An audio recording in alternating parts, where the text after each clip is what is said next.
Bhubaneswar IT hub कुआ पटिया Infocity अंचल ये हूँ रास्तार अवस्था न कहले भल। ये जो रास्ता देखुंट ये हूँ शिखरचंडी मंदिर छक ठारू आरंभ करके इन्फोसिटी रास्ता पर्यंत तार ये हूँ दृश्य।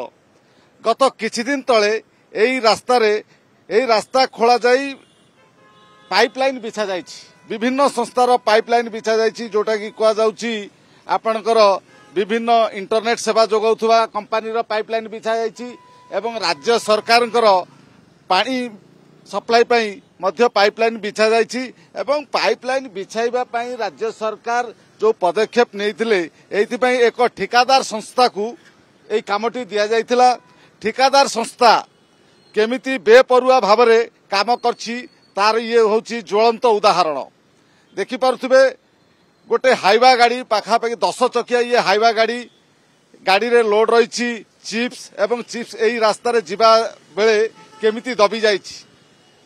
तार कारण होछि 2 मास तले जेतेबेले काम आरंभ होइतिला ठिकादार संस्था रास्ता खोली देइतिला एवं पाइपलाइन बिछाइतिला एवं रास्ता रे खोला हितिया माटी को रास्ता पार्श्व रे रखितिला एवं एही रास्ता रे जिबा आसी बेले सबु बेले लोके हैरान हरकत हेउथिले, दुर्घटनार सम्मुखीन मध्य हेउथिले।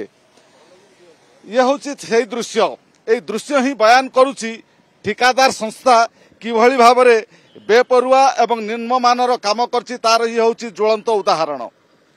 रास्ता रे माटी पकेई देला एवं किछि चिप्स बाली गुंड डस्ट आनिकी पकेई देबा परे जो वर्षा हवा फल रास्ताटी संपूर्ण भाव में धोई हो जाइछि। गत काली राति ठारू एई जो हाइवाटी देखुछंती एई भली भाव में पोती हो जाइछि।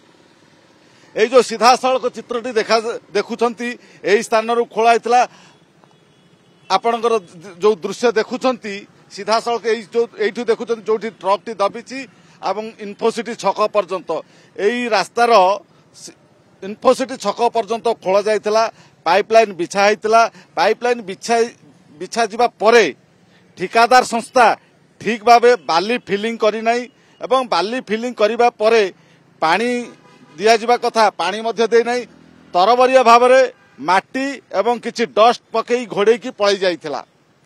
जा फल कि वर्षा हवा परे जो भारी जान एई जिबा आसीबा रास्ता करंती एई रास्ता रे जिबा आसीबा करंती भारी जान एई जो चिप्स बोझेई हाइवा ट्रकटी जेतेबेले एई रास्ता रे जाइछि दबी जाइकी एठी अटकी रहिछि। एई रास्ता रे जिबा आसीबा करथुवा समस्त गाड़ी डाइवर्सन हेकी जाउछंती। स्कूल कॉलेज कथा कहतु विभिन्न आईटी हब जोटा कि बड़ बड़ आईटी कंपनी रो ऑफिस गुडाक एई अंचल रे रहिछि, किंतु एई रास्ता किमळी निर्माण हबो ठिकादार संस्था किए एई काम करिछि एवं जो रोड एंड बिल्डिंग रो जो इंजीनियर माने बसिछंती से माने कौन करुछंती ता होउची बड़ प्रश्न।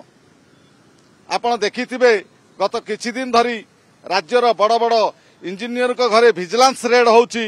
कोटी कोटी टंका इंजीनियर को घरू टंका बाहरुची, बड़ बड़ प्लॉट बाहरुची, सुना अलंकार बाहरुची, किंतु इंजीनियर माने एभली ठिकादार संस्था को प्रोत्साहन दउछंती जा फल कि ठिकादार संस्था माने बेपरुआ एवं अति निम्नमानर काम करथिबा ता ज्वलंत उदाहरण एई रास्ता रे आपण देखि पारुछंती। ये होची राजधानी भुवनेश्वर रो आईटी हब कुआ जाउथुवा इन्फोसिटी एरिया रो ये होची चित्र। शह शह लोकंकर ये अंचल को समागम होची। बड़ बड़ आईटी सेक्टर रो बा आईटी कंपनी रो ऑफिस रहिछि एवं स्कूल कॉलेज रो लोक को एई पटे जिबा आसीबा होची गाड़ी बस, किंतु एई दृश्य आपण माने देखि पारुछंती।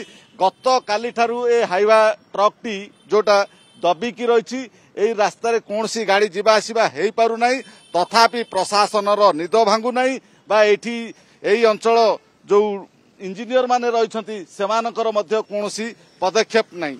एवं एई जो ठिकादार संस्थाटी एई जो पाइपलाइन बिछेबा परे किए कामटी को नैथिला, केउ परिस्थिति केते टंका रे ए बिल हेछि एवं काम को हेछि कि नाही, ठीक भाबरे काम हेछि कि नाही, ये तदारक किए करथले, केउ इंजीनियर याकू तदारक करथले एवं केउ ठिकादार संस्था ए कामटी को नैछि यार बिल हेछि कि नाही या संपूर्ण भाबरे तदंत हबा कथा एवं ठिकादार विरुद्ध रे कड़ा कार्यानुष्ठान हबा पई स्थानीय अंचल रे दाबी हेछि। भुवनेश्वर कैमरा पर्सन स्मृति सामंत निरंजन रेड्डी ओटीवी।